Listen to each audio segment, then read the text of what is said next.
alaykum do'stlar, sizlar bilan men Abduqahhor Hojiyev.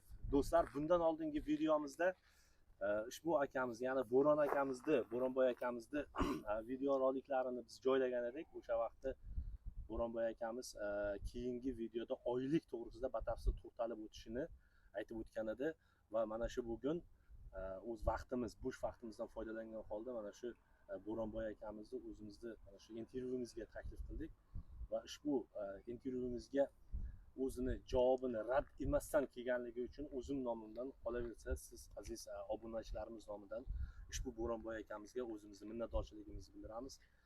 Bo'ronboy aka, kattakon rahmat aka, ushbu intervyumizga o'zingizni rad deya javob bermasdan kelganingiz uchun kattakon rahmat aka, xush kelibsiz. Assalomu alaykum aka. Sog'misiz aka? Yaxshi, rahmat, yaxshimi? Bemalol aka, mana obunachilarimiz bilan salom alaykum bemalol qilsangiz bo'ladi aka.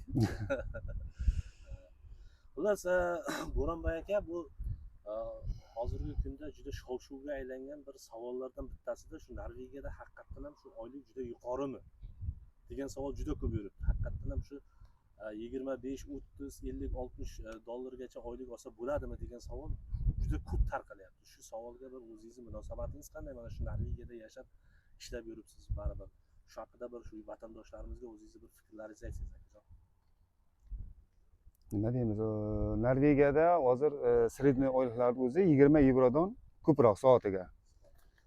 Hozir biz ishlaydigan firmada, klinik servisda 250 kron soatiga olamiz bizlar. 250 kron olamiz. Endi yag'in o'zlari hisoblab oladi, podpischiklaringizni.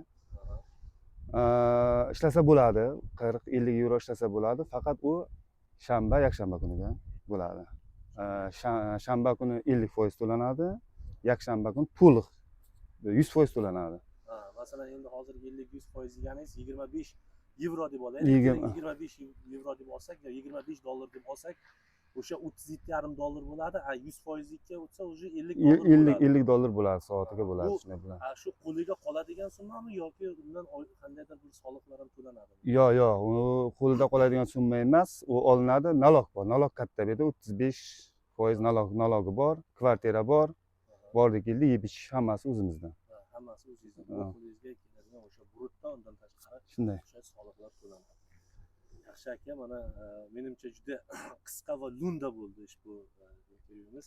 Sizga juda kattakon rahmat aka, mana shu savolimizga rad demasdan o'zingizni javobingizni berganingiz uchun.